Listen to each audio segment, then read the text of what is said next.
Hello students, I am Shivani Sharma, your maths educator and I welcome you all to Magnet Brains, एक ऐसा platform जहां class KG से class 12 plus different competitive exams की तैयारी आप लोग बिल्कुल फ्री ऑफ कॉस्ट कर सकते हो। तो यहाँ ना तो आपको कोई सब्सक्रिप्शन लेना है और ना ही कोई कूपन कोड परचेज करना है, बस मन लगा के बहुत अच्छे तरीके से आप लोगों को पढ़ाई करनी है। So class 11th math students, आज इस वीडियो में हम डिस्कस करने जा रहे हैं चैप्टर नंबर 1 सेट्स के MCQs। स्टार्ट करते हैं आज का वीडियो। क्वेश्चन नंबर 1 आपके सामने है, क्वेश्चन को पढ़ो, समझो और सही से आंसर बताओ।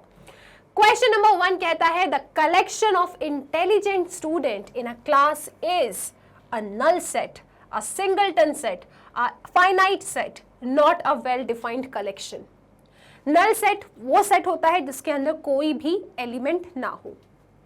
सिंगलटन सेट वो सेट होता है जिसके अंदर एक एलिमेंट हो। फाइनाइट सेट वो सेट होता है जिसका process of counting comes to an end. इतना सब तो डिस्कस कर लिया, लेकिन ये जो कलेक्शन ऑफ इंटेलिजेंट स्टूडेंट है ना, this is not a well defined collection. क्यों? अभी मैंने अगर आपसे पूछा कि चलो आप उठो और मुझे बताओ कि आपके क्लास में इंटेलिजेंट स्टूडेंट्स के नाम बताओ, तो आपका नाम मतलब आप जो नाम दोगे और वहीं आपके क्लास के किसी और बच्चे से मैंने पूछा, वो जो नाम देगा, the answer may vary from person to person. और जब आंसर वेरी करता है फ्रॉम पर्सन टू पर्सन, ऐसे केस में जो कलेक्शन होता है वो वेल डिफाइंड नहीं होता है। यहाँ पे जो ये शब्द इंटेलिजेंट है ना, दिस इज वेग, ये डेफिनेट नहीं है, ये डेफिनेट नहीं है, ये क्लियर नहीं है, ये स्पष्ट नहीं है। तो जब ऐसा होता है, ऐसे केस में आप कहते हो कि भैया it is not a well defined collection. तो आपके क्वेश्चन नंबर 1 का जो आंसर है it is option number D. I hope कि आप सब लोगों ने इसका आंसर ऑप्शन डी ही कहा था। चलिए जी, अब चलते हैं अगले सवाल की तरफ। क्वेश्चन नंबर 2 आपके सामने है कि let A is equal to एक सेट है जिसके अंदर एलिमेंट्स ए एंड बी है, एक सेट बी है जिसके अंदर एलिमेंट्स ए बी सी है। जल्दी से बता दो ए यूनियन बी क्या होगा। ए यूनियन बी का क्या मतलब होता है? मैम ए यूनियन बी एक सेट होता है। Very good, A union B एक सेट होता है, ठीक है। इस सेट के अंदर एलिमेंट्स कैसे होते हैं? इस सेट के अंदर एलिमेंट्स ए सेट में से भी आएंगे, बी सेट में से भी आएंगे, और जो दोनों में कॉमन है उनको बस एक बार लिखना है। तो ए यूनियन बी क्या होगा? ए सेट के एलिमेंट्स, बी सेट के एलिमेंट्स, परंतु जो एलिमेंट्स कॉमन है उनको सिर्फ एक बार लिखेंगे। तो कुल मिला के ए यूनियन बी मेरे पास आ रहा है ए बी सी। इसके अकॉर्डिंगली जो आंसर है that is option number C. Okay, अब आप लोगों को कमेंट सेक्शन में मुझे ए यूनियन बी का सेट बिल्डर फॉर्म लिख के दिखाना है, ठीक है? ये आपका होमवर्क है। चलो क्वेश्चन नंबर 3 पे आ जाओ। क्वेश्चन नंबर 3 को रीड करो और बताओ इसमें से सही ऑप्शन क्या होगा।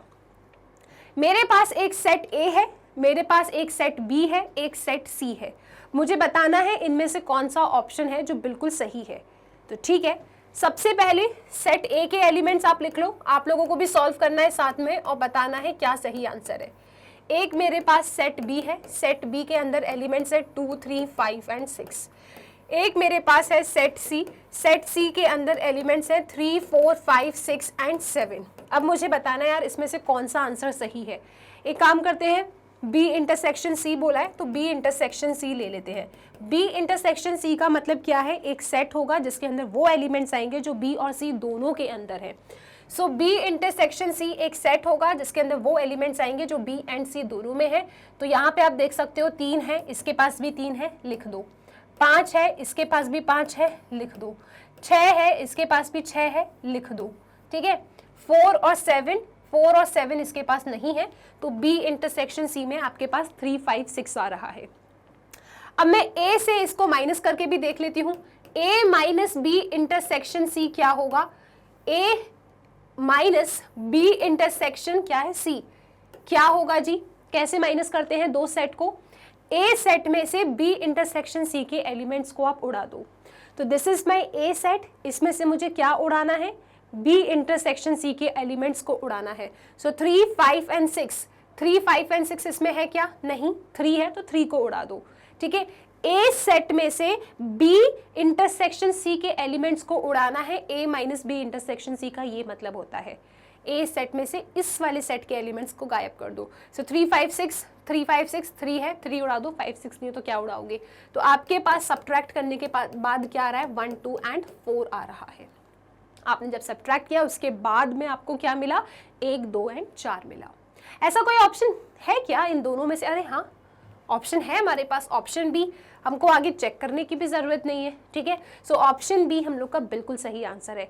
यहाँ पे आपको इंटरसेक्शन की नॉलेज होनी चाहिए एंड दो सेट को कैसे सब्ट्रैक्ट करते हैं इसकी नॉलेज होनी चाहिए। अब एक छोटा सा काम है जो आपको करना होगा, आपको कमेंट सेक्शन में मुझको बी इंटरसेक्शन सी, चलो ए इंटरसेक्शन बी सुन लो आप, ए इंटरसेक्शन बी का सेट बिल्डर फॉर्म लिख के दिखाना है और ए माइनस बी का सेट बिल्डर फॉर्म लिख के दिखाना है। जितनी बार प्रैक्टिस करोगे उतनी देर तक आपको चीजें याद रहेंगी, ठीक है।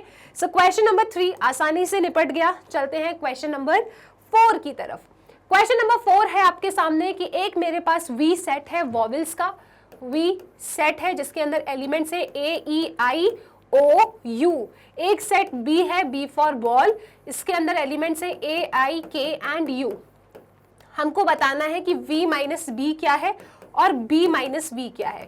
बेटा जो भी होगा होगा तो सेट। v माइनस बी का मतलब क्या है कि v सेट में से b के एलिमेंट्स को गायब कर दो। तो v सेट में से b के एलिमेंट्स को गायब करो तो b का एलिमेंट a उड़ा दो, i उड़ा दो, u उड़ा दो। v सेट में से b के एलिमेंट्स उड़ाने के बाद आपके पास बचता है e एंड o, लिख दो, ठीक है। ये काम हो गया v माइनस बी। अब नेक्स्ट काम क्या करना है आपको? b minus V. b minus V का मतलब क्या है? b सेट में से v के एलिमेंट्स को उड़ा दो।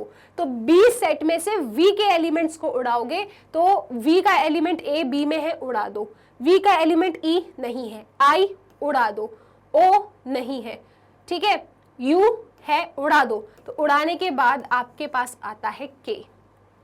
तो v माइनस बी और b माइनस वी क्या क्या आ रहा है आपके पास?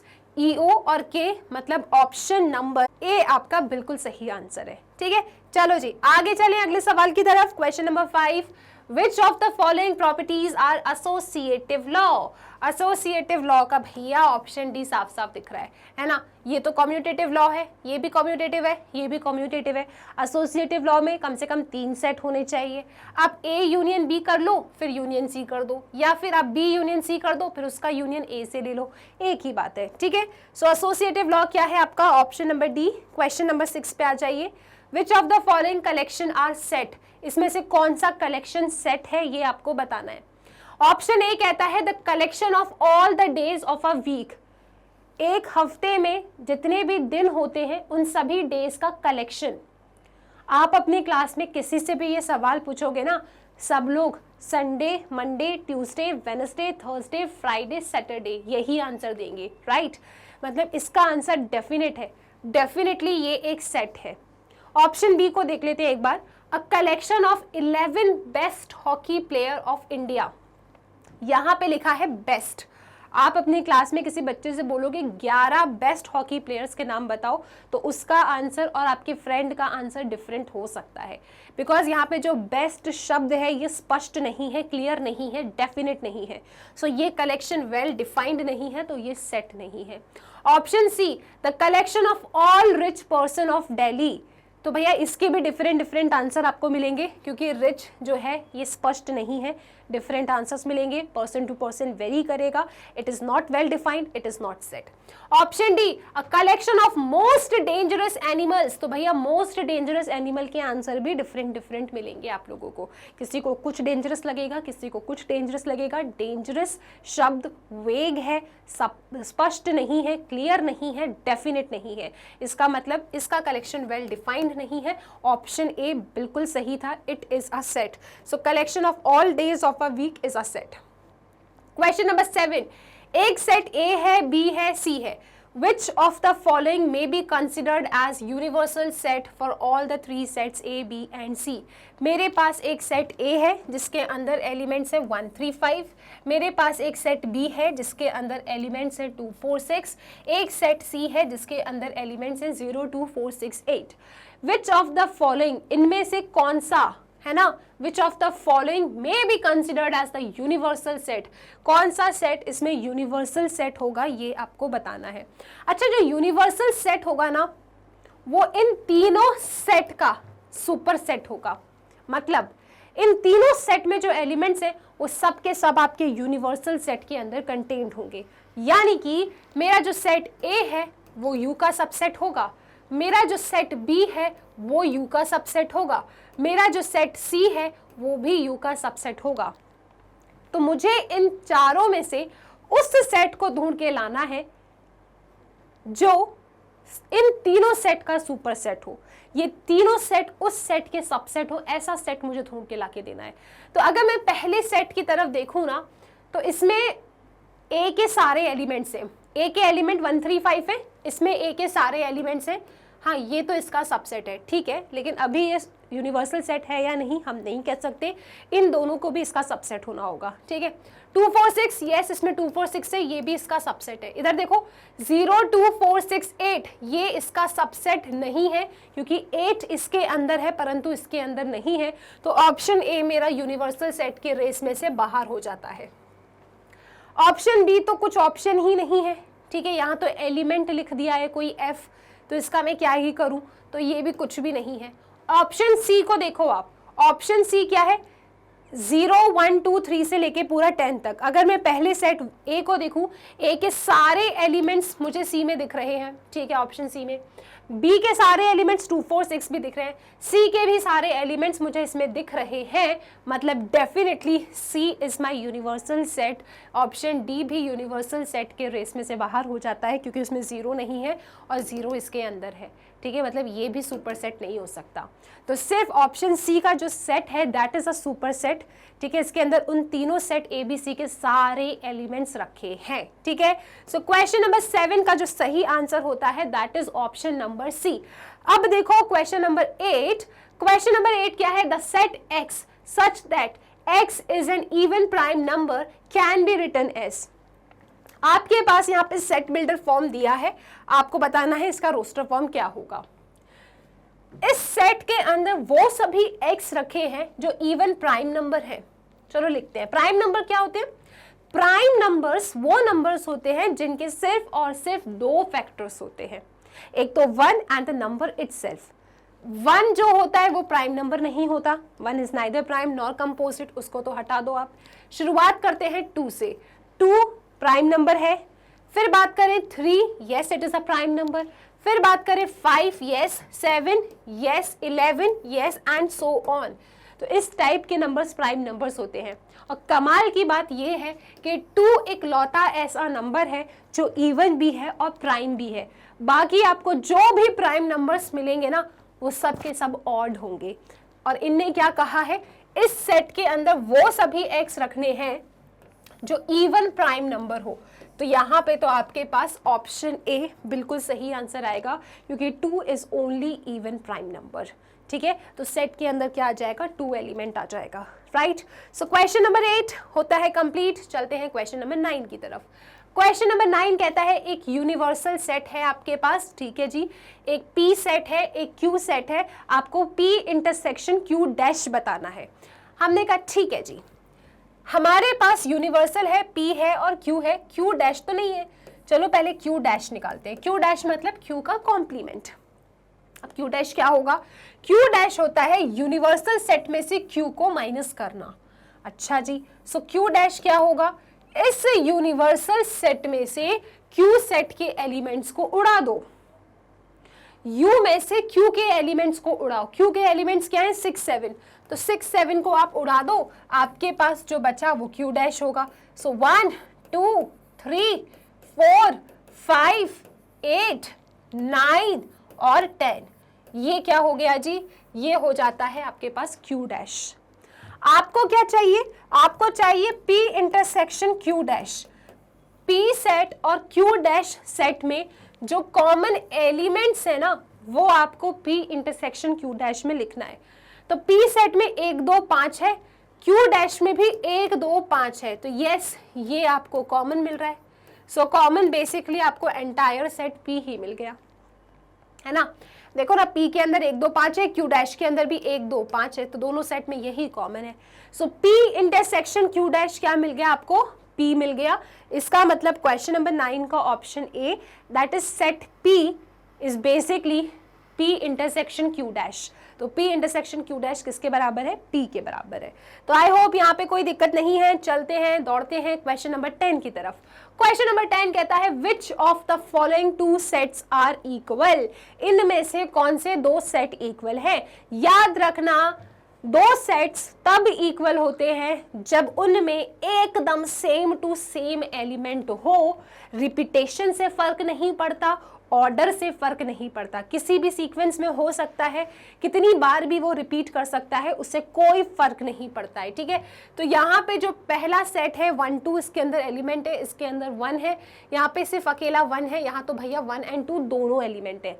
तो यहाँ पे अगर 2 होता तो यस वो इक्वल हो जाता, लेकिन अभी दोनों के पास सेम टू सेम एलिमेंट नहीं है, दे आर नॉट इक्वल। यहाँ पे 1 2 है, यहाँ पे 1 2 3 है, ये भी इक्वल नहीं है। इधर भी अगर 3 होता तो ये बराबर हो जाते, एकदम सेम टू सेम एलिमेंट होने चाहिए। ठीक है, यहाँ 1 2 3 है, 2 1 3 है, yes they are equal, order से फर्क नहीं पड़ता। पहला 1 है तो क्या हुआ? 1 होना चाहिए, ठीक है, नो प्रॉब्लम। 2 है, 2 होना चाहिए। 3 है, 3 है, यस दे आर इक्वल। कैसे भी सीक्वेंस में हो, आगे पीछे नो फर्क, रिपीट हो कोई फर्क नहीं पड़ता, बस सेम टू सेम होना चाहिए। ठीक है, ऑप्शन डी को देखो, 1 2 4 1 2 3, भैया ये भी नहीं, तो ऑप्शन डी भी नहीं है, ए भी नहीं है, बी भी नहीं है। ऑप्शन सी आपके इस क्वेश्चन 10 का बिल्कुल बिल्कुल सही आंसर है। ये दोनों सेट आपके इक्वल है। 10 क्वेश्चंस हमने सक्सेसफुली पढ़ लिए हैं सेट्स के। अब थोड़ा सा डिफिकल्टी लेवल बढ़ेगा। चलते हैं क्वेश्चन नंबर 11 की तरफ। क्वेश्चन नंबर 11 आपसे पूछता है empty set is a. Empty set क्या होता है? इनफाइनाइट सेट है, फाइनाइट सेट है, अननोन है, यूनिवर्सल सेट है। एम्प्टी सेट हमेशा याद रखना एक फाइनाइट सेट होता है। ठीक है, एम्प्टी सेट क्या है? फाइनाइट सेट है। आप देख सकते हो ना, इसमें कोई एलिमेंट नहीं है। ठीक है, राइट, तो empty set is a finite set, इसको भी याद रखना, इंपॉर्टेंट क्वेश्चन है ये। Right, question number 12, for any set A dash का डैश क्या होता है? ए डैश का डैश क्या होगा? ए होता है। ये कॉम्प्लीमेंट ऑफ अ सेट की प्रॉपर्टी है। तो अभी तो खैर प्रॉपर्टी बेस्ड क्वेश्चन आ रहे हैं। ए डैश का डैश क्या होगा जी? ए होगा। तो यहाँ पे जो हमारा सही ऑप्शन बन जाता है that is option number B. Question number 13 देखो आप, let A and B be two set in the same universal set. तो बताइए इसमें से ए माइनस बी क्या होगा? ए माइनस बी किसके बराबर होगा ये आपको बताना है। क्या ये ए इंटरसेक्शन बी के बराबर होगा? क्या ये ए डैश इंटरसेक्शन बी के बराबर होगा? क्या ये ए इंटरसेक्शन बी डैश के बराबर होगा? या नन ऑफ दीज होगा? तो सुनो ज़रा, जब कभी इस टाइप का कोई सवाल पेपर में आ जाए ना, आप ना वेन डायग्राम बना लिया करो। ठीक है, ये देखो आप, ए माइनस बी, अगर ये मेरा सेट ए है, ये सेट बी है, ठीक है, this is A, this is B, ये यूनिवर्सल सेट है। तो a माइनस बी क्या होगा? वो सब एलिमेंट्स जो a के अंदर हैं परंतु b के अंदर नहीं है। a माइनस बी का मतलब ये होता है। तो वो सब एलिमेंट्स कहाँ आएंगे? वो सब एलिमेंट्स आपके इस हिस्से में आएंगे। ठीक है, तो ये जो पूरा शेडेड रीजन है this is a minus B. वो सब एलिमेंट्स जो a के अंदर है परंतु b के अंदर नहीं है। a इंटरसेक्शन b का डायग्राम बना के देख लो। अब इनमें से जिसका भी डायग्राम ऐसा होगा वो आपके a माइनस बी के बराबर होगा। सिंपल। अब a इंटरसेक्शन b का डायग्राम बना के देख लो, ऑप्शन नंबर ए का। a इंटरसेक्शन b का डायग्राम तो यार ये होता है। a इंटरसेक्शन b का मतलब क्या है? a के अंदर भी एलिमेंट हो एंड b के अंदर भी हो। तो a के अंदर भी हो, b के अंदर भी हो, तो वो तो बेटा ये वाला रीजन है। सो यहाँ पे शेडिंग इधर हुई है, यहाँ पे शेडिंग इधर हुई है। इसका मतलब a minus B a intersection b के बराबर तो नहीं है। ठीक है, इसको हटाते हैं। ऑप्शन नंबर बी में है ए डैश इंटरसेक्शन बी। चलो इसका डायग्राम बनाते हैं। ए डैश इंटरसेक्शन बी। ए डैश का मतलब क्या है? ए को छोड़ के बाकी सब। अगर यहाँ पे ए सेट है, ये पूरा ए सेट है, तो इस ए सेट को छोड़ के बाकी सब कुछ वो होता है आपका ए डैश। तो ए सेट को छोड़ के बाकी सब कुछ क्या होगा जी? ए सेट को छोड़ के बाकी सब कुछ ये होगा। ठीक है, अब यहाँ पे तो आपका बी सेट भी है, तो ये मेरा बी सेट लिखा है, ये मेरा ए सेट है। ठीक है, इसके पीछे क्या है? ए डैश। हमको ए डैश का इंटरसेक्शन किससे लेना है? बी से लेना है। बी का शेडिंग कहाँ होगा, बी की शेडिंग होगी ये पूरा, दिस पूरा इज बी की शेडिंग। अब ए डैश इंटरसेक्शन बी की शेडिंग कौन सी है इनमें से, ए डैश इंटरसेक्शन बी की शेडिंग वो है जहां पे ब्लू एंड रेड लाइन दोनों एक दूसरे को ओवरलैप कर रहे हैं। तो ठीक है, ये तो नहीं है, यहाँ पे ब्लू एंड रेड शेडिंग दोनों एक दूसरे को ओवरलैप नहीं कर रहे। अरे सब चला गया, देखो जरा आप, ठीक है, यहाँ पे हमने बी की शेडिंग आपको बताई कि बी की शेडिंग तो ये पूरी है, ठीक है। ए डैश की शेडिंग हमने आपको बताई थी कि ए सेट को छोड़ के बाकी सब कुछ, ठीक है। अब ए डैश इंटरसेक्शन भी वो रीजन है जहाँ पे ब्लू एंड रेड लाइन दोनों की शेडिंग साथ में आ रही है। तो बाकी सब हटा देते हैं अपन, बाकी सब हटा दो, सिर्फ उस रीजन को रखो जहाँ पे ब्लू एंड रेड की दोनों की शेडिंग हो रही है। तो वो रीजन कौन सा आ रहा है जी, ब्लू एंड रेड दोनों की शेडिंग हो रही हो, तो वो रीजन तो आपका ये वाला रीजन है। सो ये क्या आ रहा है, this is A dash intersection B, और हमारा ए माइनस बी क्या है ये, और यहाँ शेडिंग कहाँ हो रही है, यहाँ पे। दोनों का शेडिंग सेम है क्या, नहीं, तो इसका मतलब है ए माइनस बी इसके बराबर भी नहीं है, ठीक है, ए माइनस बी इसके बराबर भी नहीं है, तो इसको हटाओ, ये भी गलत है। ऑप्शन सी या ऑप्शन डी में से कोई एक आंसर होगा। चलो ऑप्शन सी को बनाते हैं। ऑप्शन सी क्या कह रहा है, ए इंटरसेक्शन बी डैश। यहाँ पे अगर मेरा बी सेट है ये, तो बी डैश क्या होगा, बी को छोड़ के बाकी पूरा। सो बी को छोड़ के बाकी इसके पीछे जो भी है वो पूरा शेडिंग होगी, कर दिया हमने शेड ऐसे, ठीक है। फिर ए है, तो ए कहाँ पे होगा जी, ए ये रखा है मेरा, ए की शेडिंग कहाँ होगी, ए की शेडिंग यहाँ पे होगी, पूरा ये रहा मेरा ए। अब आपको ए इंटरसेक्शन बी डैश चाहिए। ए इंटरसेक्शन बी डैश मतलब वो रीजन जहां पे ए की भी शेडिंग हुई है और बी डैश की भी शेडिंग हुई है, मतलब वो रीजन जहां पे रेड एंड ब्लू लाइंस दोनों बनी हुई हो।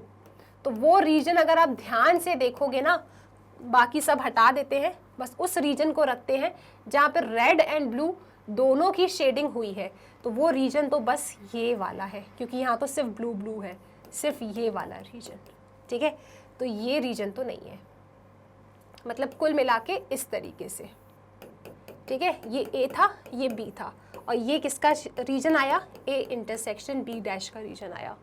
आप ये देख रहे हो ए माइनस बी में भी यहाँ शेड हुआ है, ए इंटरसेक्शन बी डैश में भी यहाँ शेड हुआ है। इसका मतलब डेफिनेटली ए माइनस बी किसके बराबर है, ए इंटरसेक्शन बी डैश के बराबर है। तो आपके इस क्वेश्चन 13 का सही आंसर है ऑप्शन नंबर सी, ठीक है। चलो question number 14, the number of subsets of a set containing n elements. एक सेट के अंदर अगर total number of elements n है, तो आपको बताना है कि इसके कितने सबसेट बनेंगे। तो आपको पता है number of possible subset of a set containing n elements is 2 की पावर n। ये फॉर्मूला मैंने आपको रिवाइज करवाया है, पढ़ाया है चैप्टर नंबर 1 पढ़ाते हुए। अगर किसी सेट में n एलिमेंट्स हैं तो 2 की पावर n उसके सबसेट बनते हैं। इसका मतलब जो सही आंसर है that is option number D, ठीक है जी। आगे चलो question 15, for any two sets A and B, A intersection A union B क्या होगा। खुद सोचो जरा, डायग्राम बनाते हैं, ठीक है। ये ए सेट है, ये बी सेट है, ए यूनियन बी ये पूरा हो जाएगा। अब इस ए यूनियन बी का इंटरसेक्शन मुझे सेट ए से लेना है, इसका इंटरसेक्शन इस पूरे का इंटरसेक्शन मुझे किससे लेना है, सेट ए से लेना है। सेट ए क्या है मेरा, सेट ए मेरा ये पूरा है। तो बता दो वो रीजन जहां पे दोनों लाइन की शेडिंग हो रही है, मैम वो रीजन तो पूरा सेट ए है। तो इसका आंसर क्या आ जाएगा, इसका आंसर सेट ए आ जाएगा। इजी है ना, वेन डायग्राम से बहुत इजी हो जाता है, ठीक है। ये जो रीजन है जहाँ पे दोनों लाइन की शेडिंग हो रही है वो कॉमन रीजन हो गया। आपको कॉमन ही तो चाहिए, तो मिल गया आपको कॉमन रीजन। अगर मान लो ऐसा वेन डायग्राम से मज़ा नहीं आ रहा तो आप प्रूव भी कर सकते हो। देखो 2 रास्ते हैं, एग्जाम्पल ले लो। चलो एग्जाम्पल लेते हैं। एक सेट ए बना लो जिसके अंदर एलिमेंट्स हैं 1 2 3 4 एंड 5। एक सेट बी ले लो जिसके अंदर एलिमेंट्स हैं 1, 2 एंड 3। मैंने लिया इन दोनों सेट का यूनियन, तो इन दोनों सेट का अगर मैं यूनियन लूंगी तो मुझे क्या मिलेगा, 1, 2, 3, 4, 5, क्योंकि यूनियन में क्या होता है, ए के भी एलिमेंट बी के भी एलिमेंट रिपीटेड वाले एक बार लिख दो, ठीक है। अब इस ए यूनियन बी से मुझे ए का इंटरसेक्शन लेना है, ए यूनियन बी से मुझे क्या लेना है, इंटरसेक्शन लेना है सेट ए का। तो सेट ए और ए यूनियन बी का इंटरसेक्शन लोगे तो दोबारा से हमको सेट ए ही तो मिल रहा है। तो आप ऐसा एग्जाम्पल लेके भी कर सकते हो, जिसको वेन डायग्राम इजी लग गया है वो वेन डायग्राम से कर लो, जिसको एग्जाम्पल से करना है वो एग्जाम्पल से सॉल्व कर ले। तो क्वेश्चन 15 का आंसर हो जाता है option number A. I hope ये क्वेश्चन क्लियर है, ठीक है। चलो आगे चलते हैं, क्वेश्चन नंबर 16 की तरफ चलिए आप लोग। क्वेश्चन कहता है for any two sets A and B, A minus B union B minus A, इनमें से किसके बराबर होगा ये आपको बताना है। तो हमने कहा ठीक है, एक काम करते हैं। तो कुछ जब भी ऐसे क्वेश्चंस आए ना तो इनको सॉल्व करने के लिए आपके पास दो रास्ते होते हैं। रास्ता नंबर 1 आप एग्जाम्पल ले लीजिए, रास्ता नंबर 2 आप वेन डायग्राम बना लो। मैं आपको सजेस्ट करूंगी आप वेन डायग्राम के थ्रू क्वेश्चंस को सॉल्व करो, क्योंकि ये बहुत इंपॉर्टेंट है, आगे भी आपको काम आएगा, ठीक है। अदरवाइज अगर किसी को वेन डायग्राम क्लियर नहीं है तो डेफिनेटली आप लोग एग्जाम्पल्स लेके भी सॉल्व कर सकते हो, ठीक है। चलो तो सबसे पहले मैं इसको सॉल्व करने जा रही हूँ वेन डायग्राम के थ्रू। तो हम लोग जानते हैं यहाँ पे इनने कहा है a माइनस बी, यहाँ पे इनने कहा है b माइनस ए, और इसका आपको यूनियन लेना है। तो सबसे पहले चलो इनका डायग्राम बनाते हैं अपन, ठीक है। ये आपका यूनिवर्सल सेट होता है, हम सब जानते हैं।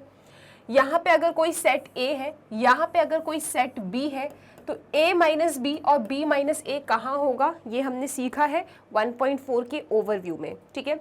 सो a माइनस बी का मतलब क्या होता है, अगर मैं a माइनस बी की शेडिंग आपसे पूछूं कहाँ पे शेडिंग होगी, तो याद रखिए a माइनस बी का मतलब होता है, अगर मैं इसको सेट बिल्डर फॉर्म में लिखूं, a माइनस बी का मतलब क्या होता है, the set of all x such that x belong करे सेट a में and x does not belongs to set b, इसे हम कहते हैं a minus B. a minus B का मतलब है वो सभी x जो सेट a में तो है लेकिन सेट b के अंदर नहीं है। तो सेट a के अंदर तो है परंतु सेट b के अंदर नहीं है, तो वो तो रीजन आपका यही होगा, राइट। तो ये जो रीजन है आपका, इसे आप क्या कहोगे, a minus B. This region is known as a minus B. Clear है सबको, ठीक है। a माइनस बी का मतलब क्या है, वो सभी x जो सेट a के अंदर है परंतु सेट b के अंदर नहीं है। So x which belongs to set a and do not belong to set b, तो वो तो रीजन आपका ये वाला ही होगा। यहाँ पे सिर्फ और सिर्फ आपको सेट a के ही एलिमेंट्स मिलेंगे, प्योरली सेट a के एलिमेंट्स, ठीक है। अब बात करें b माइनस ए की, तो b माइनस ए का क्या मतलब होगा, b माइनस ए का मतलब होगा वो सभी x जो आपके सेट b के अंदर तो है परंतु वो सेट a के अंदर नहीं है। b माइनस ए का मतलब क्या है, b सेट में से सेट a के एलिमेंट को उड़ा दो, उसके बाद आपको जो कलेक्शन मिलेगा that is known as b minus A. तो b माइनस ए के अंदर कैसे एलिमेंट होंगे, वो सभी एलिमेंट होंगे जो सेट b के अंदर है लेकिन सेट a के अंदर नहीं है, ठीक है। वो सभी एलिमेंट्स जो आपके सेट B के अंदर तो है परंतु सेट A के अंदर नहीं है, तो वो तो ये वाला हिस्सा ही होगा। यहाँ पे सिर्फ और सिर्फ आपको B सेट के एलिमेंट्स ही मिलेंगे, ठीक है। तो इससे आप क्या कहोगे, this region is B minus A. ये कौन सा रीजन है, B माइनस ए है। ये आपका A माइनस बी है, ये आपका B माइनस ए है, ठीक है। अब आपको इसमें क्या करना है, इस क्वेश्चन के अकॉर्डिंग आपको a माइनस बी और b माइनस ए का यूनियन लेना है। तो जब आप a माइनस बी और b माइनस ए का यूनियन लोगे तो बेसिकली आपके पास क्या आएगा, आपके पास इतना हिस्सा और इतना हिस्सा आएगा। लेकिन इन दोनों में जो ये इंटरसेक्शन वाला रीजन आपको नजर आ रहा है, अगर मैं आपसे बात करूं, ये जो इंटरसेक्शन वाला रीजन है ये रीजन इनके यूनियन में नहीं आएगा। हम लोग नॉर्मली जानते हैं कि अगर हमें A और B सेट का यूनियन लेना होता है तो उस केस में ये पूरा रीजन आता है। ये किसका डायग्राम है, A यूनियन B का डायग्राम है, ठीक है। A यूनियन B के डायग्राम में ये पूरा आ जाएगा, this is set A, this is set B। लेकिन यहाँ पे आप किसका यूनियन ले रहे हो, यहाँ पे आप यूनियन ले रहे हो A minus B and B minus A का, ठीक है, और a माइनस बी में ये रीजन है, b माइनस ए में ये रीजन है। अगर ध्यान से देखा जाए इसमें से कौन सा ऑप्शन ठीक होगा, ऑप्शन को देखने से पहले अगर मैं खुद ही थोड़ा सा लॉजिक लगाऊं तो मुझे क्या समझ में आ रहा है कि पूरे a यूनियन b में से बस ये बीच का रीजन अगर हम गायब कर दें तो हमको क्या मिल जाएगा, हमको a माइनस बी और b माइनस ए मिल जाएगा। सही बात है ना। अगर हम पूरे a यूनियन b में से, पूरा a यूनियन b ये होता है, इसमें से अगर ये बीच का रीजन को हटा दें तो हमको a minus B union b minus A मिलेगा, राइट। तो बेसिकली इन दोनों का जो यूनियन है, a माइनस बी और b माइनस ए का जो यूनियन है, उसे आप कैसे भी लिख सकते हो कि पूरे a यूनियन b में से, देखो जरा, इस पूरे a यूनियन b में से, इस पूरे a यूनियन b में से आप ना इनकी इंटरसेक्शन वाले रीजन को हटा दो। इस पूरे a यूनियन b में से आप बस इसके इंटरसेक्शन वाले रीजन को गायब कर दो तो आपको क्या मिल जाएगा जी, आपको मिल जाएगा a minus B union b minus A. इन दोनों का यूनियन आपको मिल जाएगा जो इनको चाहिए। तो पूरे a यूनियन b में से ये जो कॉमन वाला रीजन है, that is a intersection b, आप इसको सब्ट्रैक्ट कर दो, राइट। सही बात है। ऐसा कोई ऑप्शन आपको यहाँ नजर आ रहा है, चेक करो अच्छे से, a union b minus a intersection b। तो basically a minus B union b minus A क्या है, that is option number C. Simple है, वेन डायग्राम से बहुत सिंपल हो जाती है चीज़ें, ठीक है। हल्की हल्की सी डेफिनेशन याद रखना है आपको, वेन डायग्राम से याद रखने हैं, आप क्वेश्चन के आंसर तक पहुंच जाओगे, ठीक है। a माइनस बी का मतलब क्या है, वो सभी x जो सेट a में है परंतु सेट b में नहीं है। b माइनस ए का मतलब क्या है, वो सभी x जो b सेट में है परंतु a सेट में नहीं है, ठीक है। I hope question number 16 done है, कोई दिक्कत नहीं है। ऑप्शन सी इसका बिल्कुल सही आंसर है। क्वेश्चन नंबर 17 की तरफ आप आ जाइए। क्वेश्चन 17 कहता है कि which of the following statement is false. इसमें से कौन सा स्टेटमेंट है जो गलत है वो आपको बताना है। तो ठीक है, एक एक बार अपन चेक कर लेते हैं। सबसे पहले ऑप्शन ए को देखें आप। ऑप्शन ए क्या कहता है कि a माइनस बी बराबर है a इंटरसेक्शन b डैश के। बिल्कुल टफ नहीं होते हैं ये क्वेश्चंस, आप डायग्राम बना लो और आप सब समझ जाओगे, ठीक है। चलो a माइनस बी का भी डायग्राम बना के देखते हैं और a इंटरसेक्शन b डैश का भी डायग्राम बना के देखते हैं। अगर दोनों का वेन डायग्राम बिल्कुल सही बना मतलब ये स्टेटमेंट तो ट्रू है। अगर किसी को डायग्राम में प्रॉब्लम है, आप definitely a and b set बना के एग्जाम्पल ले सकते हो। आप a माइनस बी निकाल सकते हो, आप a इंटरसेक्शन b डैश निकाल सकते हो। अगर दोनों आपको सेम सेट मिलते हैं इसका मतलब वो करेक्ट है। आप वैसे भी कर सकते हो, कोई दिक्कत नहीं है, लेकिन मैं चाहती हूँ कि आप लोग वेन डायग्राम के थ्रू इन चीज़ों को समझो और सीखो, क्योंकि आज अगर वेन डायग्राम सीख गए ना तो आगे कॉम्पिटिटिव एग्जाम्स में ये आपके लिए बहुत हेल्पफुल रहेगा। ओके, चलिए, तो अभी पूरा ना शॉर्टकट नहीं लेंगे, अपन पूरा सीखने की कोशिश करेंगे। ओके, चलिए, तो सबसे पहले a माइनस बी बनाना है। तो मैंने कहा this is my universal set, ये रहा सेट a और ये रहा आपका सेट b, ठीक है। This is set a and this is set b। a minus B कौन सा रीजन होगा, a माइनस बी आपका ये वाला रीजन होगा। ये तो अब आपको कंठस्थ हो गया होगा, this region is a minus B. a minus B का मतलब क्या होता है, a माइनस बी सेट के अंदर वो सभी एलिमेंट आएंगे जो सिर्फ और सिर्फ सेट a के अंदर हो। सेट b वालों को तो हमने वैसे ही उड़ा दिया है, ठीक है। तो this is known as a minus B, ये इसका डायग्राम है। अब अपन a इंटरसेक्शन b डैश का डायग्राम देखें। अच्छा, वैसे तो ना ये प्रॉपर्टी है और ये तो आपको कंठस्थ कर लेनी है, ठीक है। आओ a इंटरसेक्शन b डैश का डायग्राम देखते हैं। तो b डैश बोला है ना इन्हें, b डैश का मतलब क्या है कि सेट b को छोड़ के, अगर मान लीजिए ये सेट b है तो सेट b को छोड़ के बाकी पूरी शेडिंग, सेट b को छोड़ के आपने बाकी पूरी शेडिंग कर लेनी है, दैट इज b डैश, ठीक है। अब इसमें तो बेचारा सेट a भी था कहीं पे, ये तो मेरा b सेट है, अब इसमें कहीं मेरा सेट a भी था। तो इस पूरी शेडिंग में b को छोड़ के जो b डैश वाला रीजन है वो ये पूरा पीछे वाला रीजन है, इसमें तो मेरे सेट a के अंदर भी शेडिंग होगी, खैर कोई बात नहीं। अब b डैश ये पूरा पीछे वाला रीजन हो गया, ठीक है। a की शेडिंग कहाँ करोगे, a तो आपका ये पूरा है यहाँ से लेके यहाँ तक। अब आपको a इंटरसेक्शन b डैश चाहिए, आपको वो रीजन चाहिए जो a एंड b डैश दोनों में कॉमन रहा है। तो a एंड b डैश दोनों में कॉमन रहा हो वो रीजन कौन सा होगा, डायग्राम के अकॉर्डिंग जहां पे रेड एंड ब्लू लाइन की शेडिंग इंटरसेक्ट कर रही हो, अगर आप डायग्राम से देखें तो। क्योंकि देखो यहाँ तो कहीं सेट a नहीं है, यहाँ तो कहीं सेट a नहीं है, तो तो ये तो कॉमन रीजन हो ही नहीं सकता, क्योंकि इंटरसेक्शन का मतलब है कॉमन। तो यहाँ तो कहीं सेट ए नहीं है, तो इसको तो आप उड़ा दोगे, ठीक है, ये तो आपने उड़ा दिया। लेकिन यहाँ पे आप देखें ना, यहाँ पे बी को छोड़ के बाकी पूरे रीजन की जब आप शेडिंग करने गए थे, बाहर वाले रीजन को आपने उड़ा दिया, बी को छोड़ के बाकी जब पूरे रीजन की शेडिंग करने गए थे तो शेडिंग इधर भी हुई थी, आगे बाहर भी हुई थी, दिस इज पूरा बी डैश। लेकिन अब हमको क्या चाहिए, ए इंटरसेक्शन बी डैश चाहिए। तो बेटा इंटरसेक्शन में ये बाहर वाला रीजन तो आएगा नहीं, क्योंकि ए की शेडिंग बाहर तो हुई नहीं है, तो ये रीजन तो नहीं आएगा, है ना। और देखो आप इस छोटे वाले रीजन में, यहाँ पे ये रीजन देख पा रहे हो, ये वाला रीजन, यहाँ पे आपके बी डैश की भी शेडिंग नहीं हुई है। क्यों?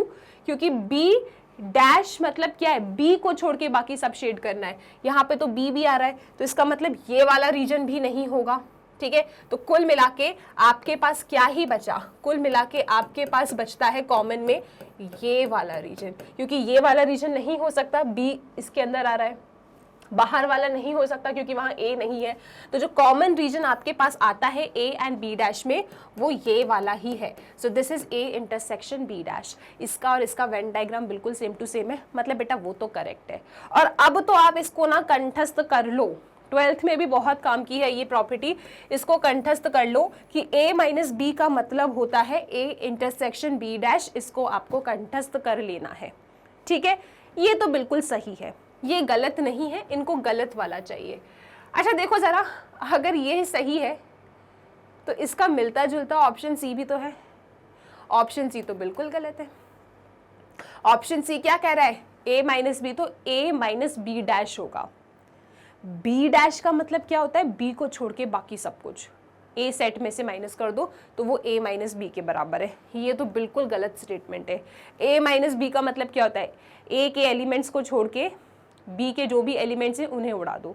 ये क्या कह रहा है, ए के एलिमेंट्स को छोड़ के बी डैश के एलिमेंट्स को उड़ा दो, तो ये तो बिल्कुल गलत है। डेफिनेशन भी अगर हम लगा देना ए माइनस बी की, तो हमको पता है इसके अंदर वो सभी एक्स आते हैं जो आपके सेट ए के अंदर है एंड वो आपके सेट बी के अंदर नहीं होंगे।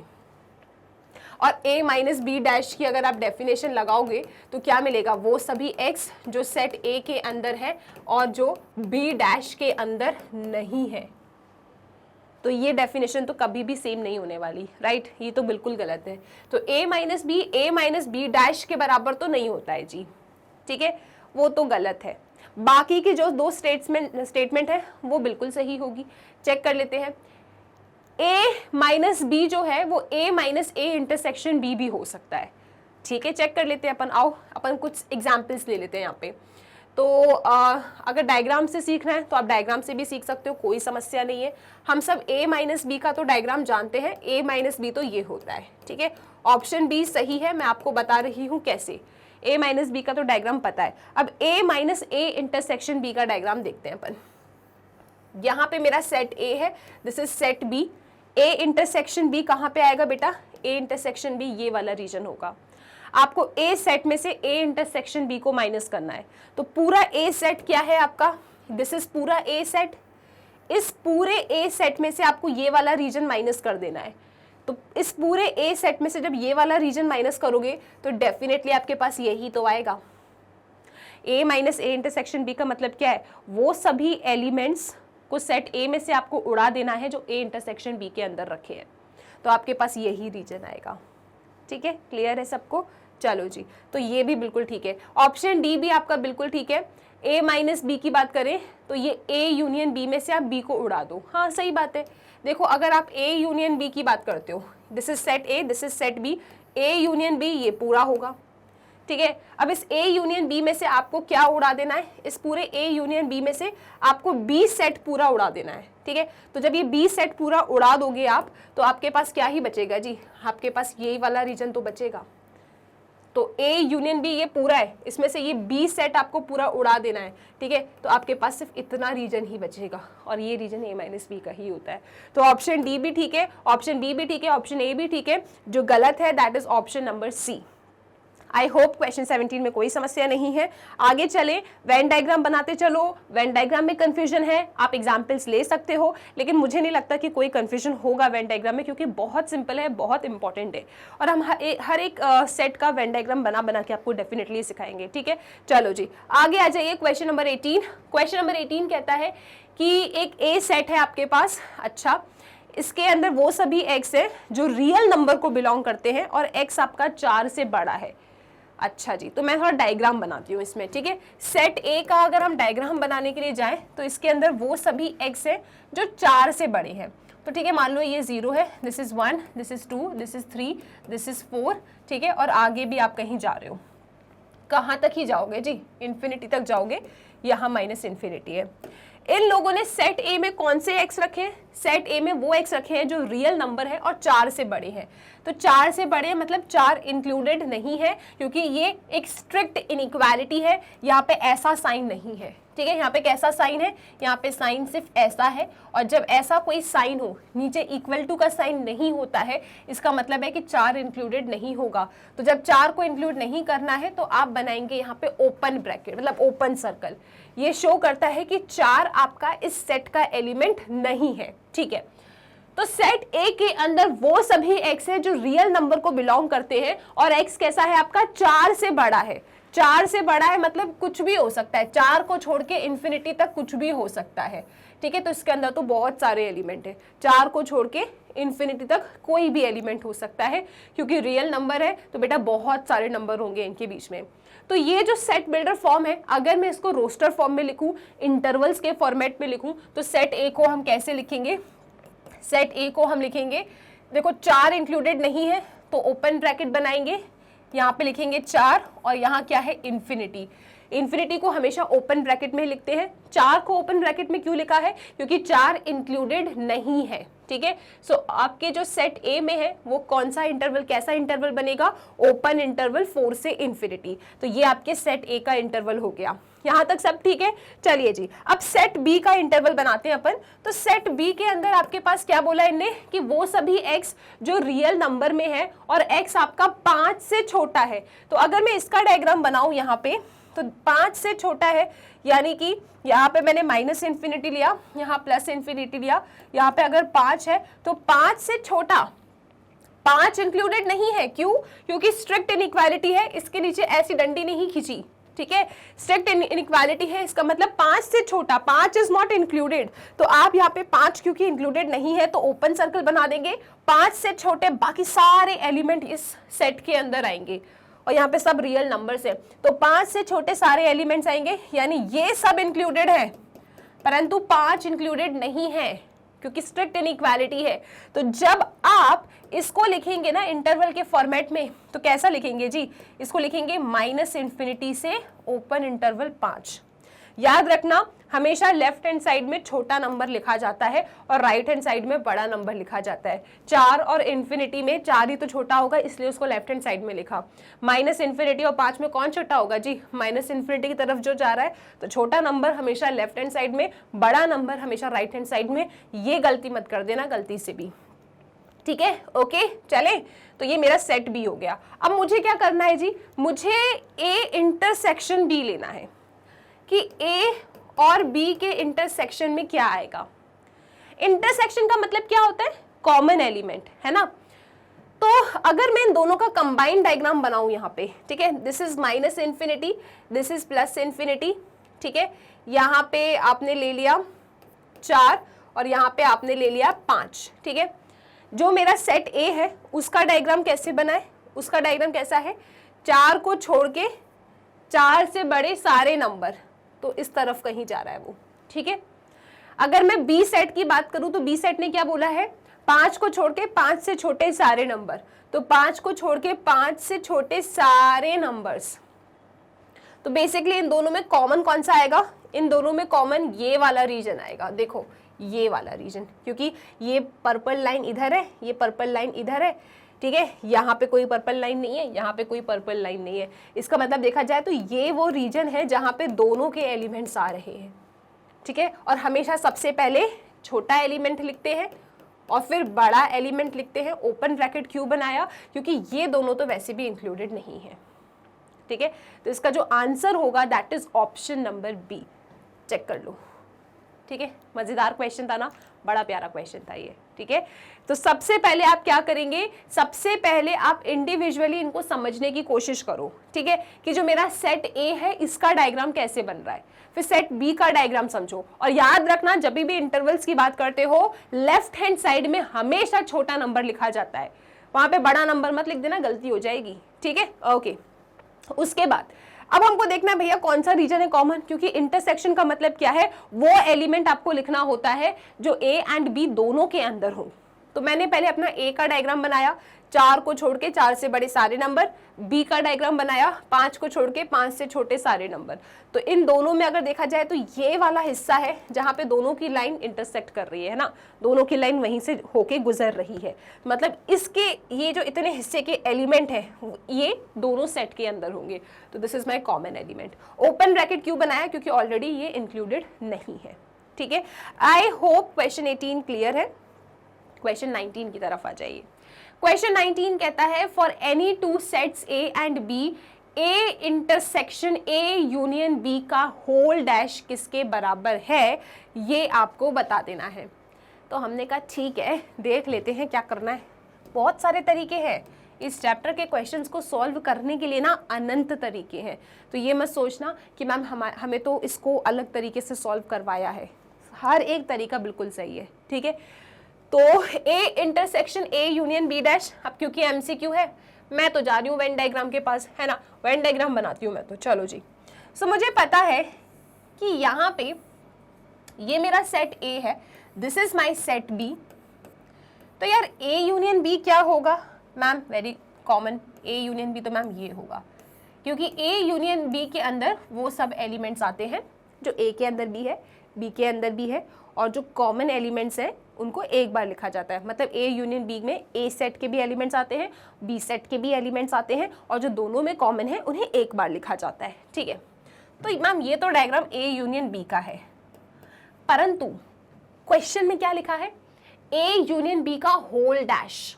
होल डैश का मतलब क्या है कि बेटा जी ए यूनियन बी हमको नहीं चाहिए, ए यूनियन बी को छोड़ के बाकी जो है वो सब हमको चाहिए। तो हमने कहा ठीक है, अभी हमने ए यूनियन बी बनाया, तो ए यूनियन बी का जो होल डैश है वो क्या होगा, this is set A, this is set B. A union B ये था, ये पर्पल वाली शेडिंग, लेकिन हमको वो नहीं चाहिए, हमको ए यूनियन बी का होल डैश चाहिए। तो ए यूनियन बी का होल डैश क्या होगा, उस पर्पल वाली शेडिंग को छोड़ के जहां शेडिंग नहीं हुई है उस रीजन को शेड कर दो। तो ये जो हम बाहर की तरफ शेडिंग कर रहे हैं ना, this is A union B का होल डैश। ये जो हमने शेडिंग करी, दिस पूरा shading is A union B का होल डैश, क्योंकि ये जो अंदर वाली शेडिंग है ये ए यूनियन बी है। ए यूनियन बी का होल डैश चाहिए, इसका मतलब क्या, ए यूनियन बी को छोड़ के बाकी सब चलेगा। तो बाकी सब क्या है, ये पीछे वाला रीजन ही तो है, ठीक है। तो this region is A union B का होल डैश। अब इस रीजन में हमको इंटरसेक्शन लेना है सेट ए से। तो सेट ए के अंदर क्या एलिमेंट्स है बेटा जी, सेट ए के अंदर एलिमेंट्स हैं जो मैं यहां शेडिंग कर रही हूं, दिस पूरा इज सेट ए। अब मुझे ये बताओ, ये सेट ए है, दिस पूरा बाहर वाला region is A union B का होल डैश। हमको इनमें क्या चाहिए, हमको इनमें इंटरसेक्शन चाहिए। इंटरसेक्शन का मतलब क्या होता है, इंटरसेक्शन वाले सेट में वो एलिमेंट्स आते हैं जो दोनों सेट के अंदर हो। ए सेट मेरा ये है, ए यूनियन बी का होल डैश मेरा ये बाहर वाला रीजन है। बेटा जी इसमें आपको कुछ कॉमन दिख रहा है क्या, इसमें कुछ कॉमन नजर आ रहा है क्या, ऐसी कोई शेडिंग आपको दिख रही है जहां पे रेड कलर की शेडिंग और पर्पल कलर की शेडिंग ओवरलैप कर रही हो, देखो जरा ध्यान से, है ही नहीं। इसका मतलब इन दोनों सेट में कुछ भी कॉमन नहीं है, कुछ भी कॉमन नहीं है, मतलब आपको क्या मिलेगा, आपको खाली सेट मिलेगा, empty set, null set, void set. और इस एम्प्टी सेट को आप डिनोट करते हो फाई से। तो क्वेश्चन नंबर 19 का जो सही आंसर है that is option number C. क्या इसमें किसी को कोई समस्या, दुख, तकलीफ, परेशानी, हैरानी, सब ठीक है जी, राइट। तो बहुत सिंपल है, वेन डायग्राम लिटरली सिंपल है, ठीक है। तो धीरे धीरे चीजों को बिल्डअप करो और नई नई चीजें सीखने की आपको कोशिश करनी है, ठीक है। I hope question 19 all good. चलते हैं एक और बड़ा शानदार सा क्वेश्चन लेते हैं, क्वेश्चन नंबर 20। क्वेश्चन नंबर 20 आपसे कहता है कि देखो एक सेट ए है जिसके अंदर एलिमेंट्स हैं 1, 3, 5 एंड कैपिटल बी। अभी कैपिटल बी क्या है? कैपिटल बी हमारे पास एक सेट है जिसके अंदर एलिमेंट्स हैं 2, 4। आपको बताना है कि इसमें से भैया कौन सी बात है जो सही है। हमने कहा ठीक है, बता देते हैं कौन सा ऑप्शन सही होगा। अगर मैं अपने सेट ए की बात करूँ ना, तो सेट ए के अंदर एलिमेंट्स कैसे हैं? 1, 3, 5 एंड सेट बी। अच्छा जी, सेट बी की बात करूं तो इसके अंदर एलिमेंट्स हैं 2 एंड 4। बहुत अच्छा जी। हमको क्या बताना है? हमको बताना है इसमें से कौन सी बात है जो सच है। हमने कहा सुनो, पहले सेट ए को ज़रा अच्छे से लिखो। कैसे लिखेंगे सेट ए को अच्छे से? ये बेसिकली 1, 3, 5। अब इस सेट के अंदर बी सेट आपको रखना है। तो जब इस सेट के अंदर आप बी सेट को रखेंगे ना, बी सेट कैसा है? बी सेट ये पूरा है ऐसा। तो जब सेट के अंदर सेट आ रहा है ना, तो ये पूरा सेट जो है, ये जो पूरा सेट है बेसिकली ये एलिमेंट का रोल प्ले करता है। ये किसका रोल प्ले करेगा? ये एलिमेंट का रोल प्ले करेगा। इसको देख के टेंशन नहीं लेना है। सेट के अंदर सेट एक्ट्स लाइक एलिमेंट, और ये एलिमेंट कंबाइंड है। ठीक है, कोई अगर आपसे पूछे इसके अंदर 2 है तो आप बोलोगे नहीं है। बोलोगे मैम दिख तो रहा है ये रहा 2, नहीं है। किसी ने आपसे पूछा इस सेट के अंदर 4 है तो आप बोलोगे नहीं है। किसी ने कहा 2, 4 है, आप बोलोगे हाँ। तो ये इंडिविजुअल एलिमेंट्स की तरह काउंट नहीं होगा कि इसके अंदर 2 है, इसके अंदर 4 है। नहीं जी, ये सेट के अंदर है। मतलब आपने ऐसा लिया एक डब्बा, डब्बे के अंदर 2 एलिमेंट रखे और उस डब्बे को यहाँ रख दिया है। कोई अगर आपसे पूछे क्या इसके अंदर 2 है? नहीं। कोई पूछे 4 है? नहीं। 2, 4 है? हाँ। तो ये जो पूरा है with this curly braces 2, 4 combinedly ये एक्ट करता है एलिमेंट की तरह। ठीक है, तो दिस इज एन एलिमेंट। इसमें टेंशन नहीं लेना है और हमेशा याद रखना है एलिमेंट सेट के अंदर बिलोंग करता है। ठीक है, तो बेसिकली सेट ए की डिजाइन कुछ ऐसी है। ठीक है जी, दिस इज बी सेट। अब देखते हैं इसमें से कौन सी बात है जो सही है। 4 बिलोंग्स टू सेट ए। कोई आपसे पूछ रहा है क्या इस सेट ए के अंदर 4 है? इसको देख के हाँ नहीं बोलना है। वो डब्बे के अंदर डब्बा है और इसके अंदर क्या है? 2, 4। ये टाइड है, 4 अकेला नहीं है। राइट, सो कोई इसने पूछा 4 बिलोंग्स टू ए, आप कहोगे नहीं है, 4 नहीं है सेट ए के अंदर। ठीक है, 4 is not in set A. फिर ऑप्शन बी क्या कह रहा है कि this is a subset of A. पहली बात तो एलिमेंट ही नहीं है, ऐसा 4 नाम का एलिमेंट ही नहीं, तो सबसेट कहां से आ जाएगा? हटाओ इसको, ऑप्शन बी भी गलत है। ठीक है, ऑप्शन सी को देखो, B is a subset of A. B क्या है? ये क्या ये इसका सबसेट है? सेट ए का क्या बी सबसेट है? अगर बी को ए का सबसेट होना है तो बी के सारे एलिमेंट्स को सेट ए के अंदर होना है। बी के सारे एलिमेंट्स को सेट ए के अंदर होना है। बी के एलिमेंट्स क्या है? 2, 4। 2, 4 एलिमेंट्स है क्या जी? नहीं है। मैम ये क्या है फिर? ये कंबाइंड है। इनने बोला है बी, बी का मतलब क्या है? ये इनका कहना है कि this B is a subset of 1, 3, 5, 2, 4। तो नहीं जी, ये सबसेट नहीं, ये तो एलिमेंट है। अगर एलिमेंट बोलते तो ये बात सच हो जाती। ये क्या कह रहे हैं कि this is a subset of this. No, this is not a subset, this is just an element of set A. क्योंकि मैंने पहले कह दिया था ये एलिमेंट बन चुका है। ठीक है, अगर बी को इसका सबसेट होना है ना तो इनको ऐसा लिखना है, इसको इस तरीके से, तो ये इसका सबसेट हो जाएगा क्योंकि ये एलिमेंट है इसके अंदर। Now this becomes element for this set. ठीक है, अब ये एलिमेंट है इसके अंदर, तब ये सबसेट हो जाएगा। परंतु ये क्या कह रहे हैं? बी, और बी कैसा है? ऐसा। तो this B is not a subset, ये इसका सबसेट नहीं है, ये तो इसका एलिमेंट है। ठीक है, तो ये इसका एलिमेंट है, मतलब ऑप्शन सी भी आपका गलत है। तो बेसिकली क्या होगा इसमें? None of these. तो इसका option D will be the right answer, none of these. ठीक है, इंटरेस्टिंग क्वेश्चन है, बहुत इंपॉर्टेंट क्वेश्चन है। इसके साथ हम लोगों ने सारे एमसीक्यूज को कर लिया है कंप्लीट। अच्छे तरीके से इन क्वेश्चंस की आप प्रैक्टिस कीजिए। वेन डायग्राम की बहुत सारी प्रैक्टिस करो। अगर वेन डायग्राम थोड़ा क्लियर नहीं है तो डेफिनेटली आप एग्जाम्पल्स लेके सॉल्व कर सकते हो। इसके साथ स्टूडेंट्स, अगर कभी भी आपको कोई वीडियो लेक्चर फाइंड करने में प्रॉब्लम जाए तो याद रखिएगा मैग्नेट ब्रेन्स की वेबसाइट है। आप वेबसाइट पे जाइए, अपने क्लास को सिलेक्ट कीजिए, आपको जो भी सब्जेक्ट पढ़ना है उस सब्जेक्ट को सिलेक्ट कर लो, फिर उस पर्टिकुलर सब्जेक्ट से रिलेटेड चैनल पे जितने भी वीडियोस है वो सब कुछ आपको प्रॉपर फॉर्मेट में अरेंज मिल जाएगा। आपको जो भी पढ़ना है बस उसकी लिंक पे कर देना क्लिक और हम टीचर्स मिल जाएंगे आपको पढ़ाते हुए। इसके साथ स्टूडेंट्स पढ़ते रहिए मैग्नेट ब्रेन्स के साथ।